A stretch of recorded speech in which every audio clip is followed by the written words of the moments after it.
मैं focus pen academy की student हूँ पल्लवी। और मैंने 10th क्लास का सारे सब्जेक्ट को मैं पूरा कर चुकी हूँ।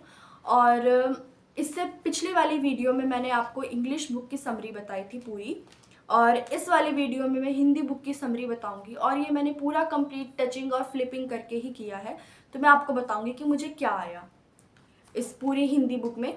तो 1 बाय 1 बताऊंगी मैं सारे चैप्टर्स के बारे में। फर्स्ट चैप्टर का नाम है सूरदास, जिसकी स्टोरी है कृष्ण जी के बारे में। और कृष्ण के बारे में ये बताया, कृष्ण जो है वो माखन चुरा के खाते हैं, उनके जो दोस्त हैं उन पर झूठा इल्जाम लगा रहे हैं। और जो यशोदा है, यशोदा से भी कृष्ण झूठ बोल रहे हैं कि उन्होंने माखन नहीं खाया।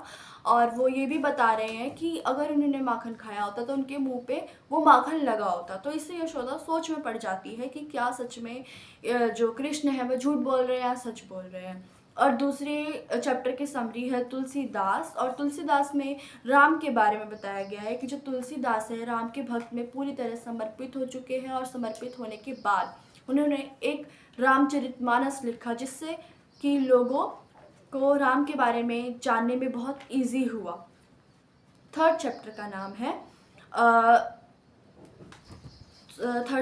नाम है जय शंकर प्रसाद। और उस चैप्टर की समरी ये है कि उसमें बताया है कि जो जय शंकर प्रसाद है वो हमेशा से ऐसे लेखन लिखते थे कि जिससे लोगों की आंखें खुले कि असलियत क्या है, सच्चाई क्या है।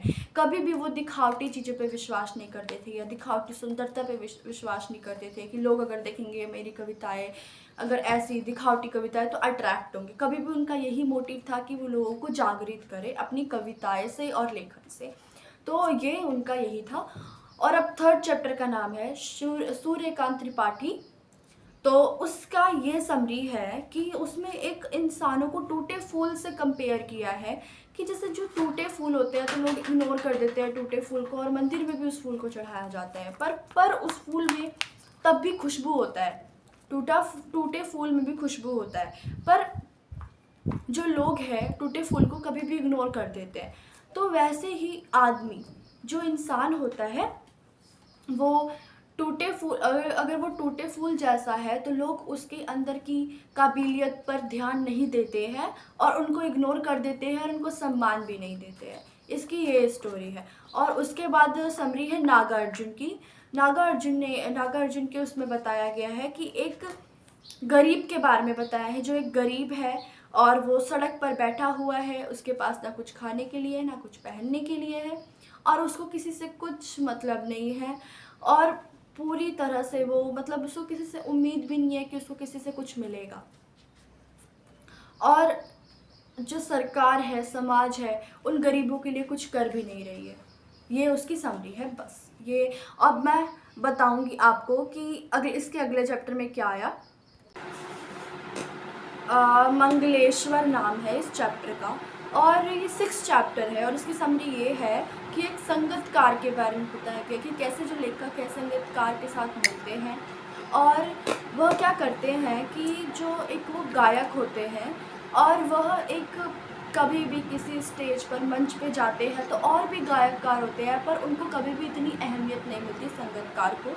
तो और वह बहुत एक अच्छे इंसान होते हैं, बहुत शांत स्वभाव के होते हैं, फिर भी उनकी कोई पहचान नहीं थी, चाहे कितनी भी वो अच्छी मतलब गाना गाते हो और गायकों के अपेक्षा, पर फिर भी उनकी कभी भी फेम नहीं बढ़ा। तो इसमें ये स्टोरी है इसकी। अब मैं आपको बताऊंगी 7 चैप्टर की स्टोरी।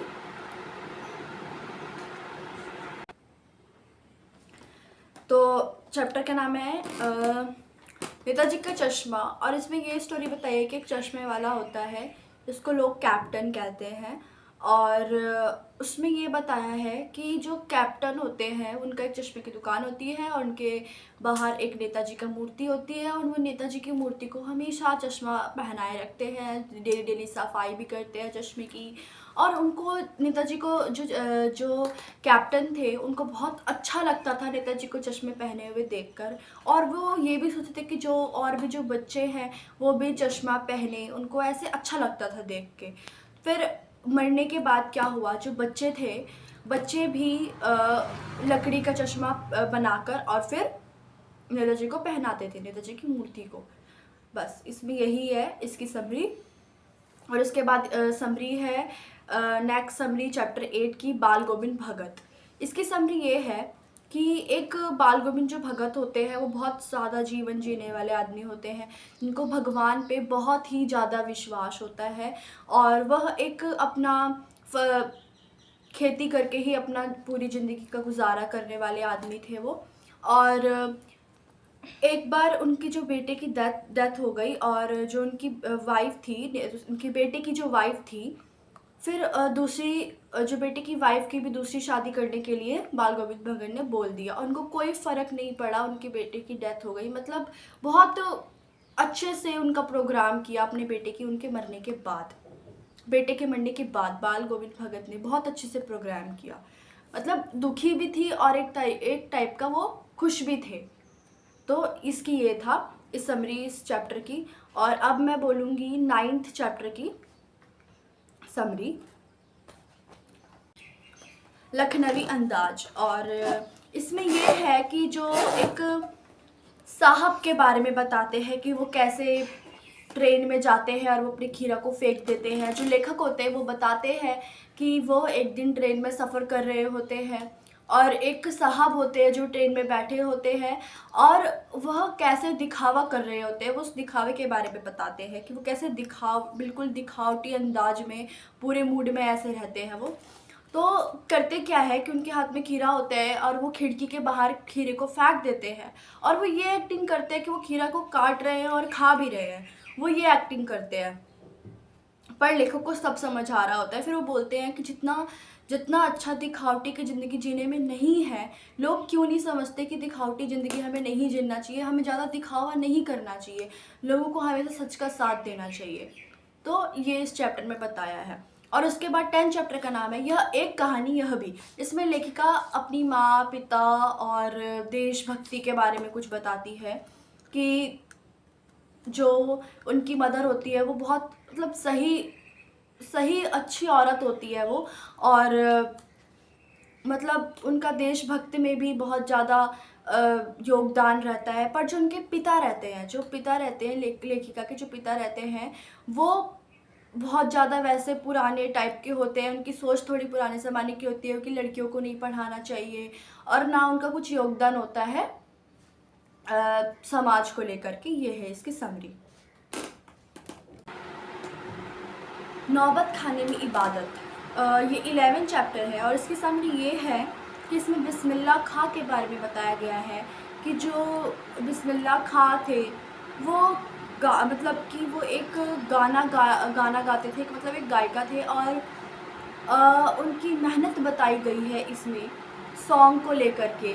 और इसमें ये भी बताया है कि वो कैसे अपनी ज़िंदगी में मेहनत करते हैं, और एक टाइप का ये भी बताते हैं कि जो जो संगीत है वो एक टाइप का साधना है, क्योंकि उसके भी बहुत सारे तरीके होते हैं, सुर होते हैं।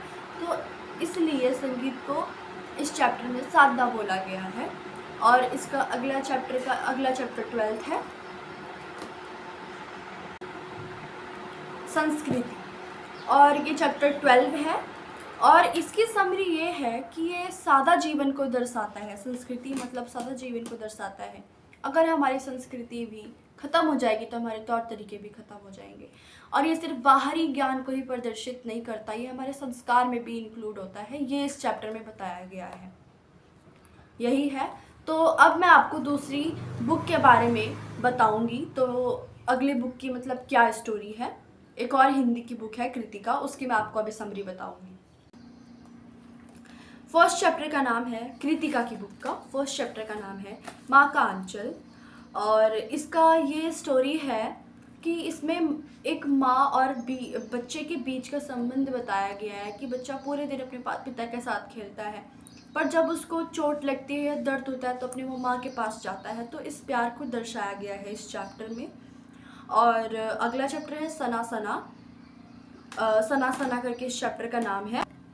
मैं एक बार दोबारा बताती हूँ इस चैप्टर का नाम, सना सना हाथ जोड़ी। इसमें ये बताया गया जो लेखिका होती है वो घूमने जाती है, और इसमें ये भी बताया गया है कि लेखिका हिमालय जैसी जगहों पर जाती है मन की शांति के लिए, कि उसको अलग सी भी दुनिया, शांति दुनिया पता चले कि शांति दुनिया क्या होती है, जो भीड़ भाड़ का जो इलाका होता है उससे दूर हट के वो एक शांति जीवन भी जीना चाहती थी। इसलिए वो हिमालय जैसी जगह पर गई थी और वह पहनावा, उनकी सांस्कृतिक, ये सब उनके दिनचर्या, इन सब चीज़ों को भी वो नोटिस करती थी वहाँ के लोगों में। और फिर इसके थर्ड चैप्टर का नाम है मैं क्या लिखता हूँ। इसमें ये बताया है कि जब जो लेखक होते हैं वो जब लिखते हैं तो उनको एक अलग दुनिया के बारे में पता चलता है, अलग लोगों के बारे में पता चलता है कि और लोगों के बारे में क्या लिख सकते हैं, वो अपने बारे में जान पाते हैं, उनको एक अलग दुनिया से मुलाकात हो जाती है और वो उसी दुनिया में वो जीते हैं और बहुत अच्छी अच्छी चीज़ें लिखना चालू कर देते हैं। ये इस चैप्टर में बताया गया है। तो मैंने कृतिका और क्षितिज, ये भाग 2 है क्लास 10th की, और मैंने इन दोनों की समरी मैंने कंप्लीट कर दी है। तो यही थी इन दोनों बुक की समरी। Thank you.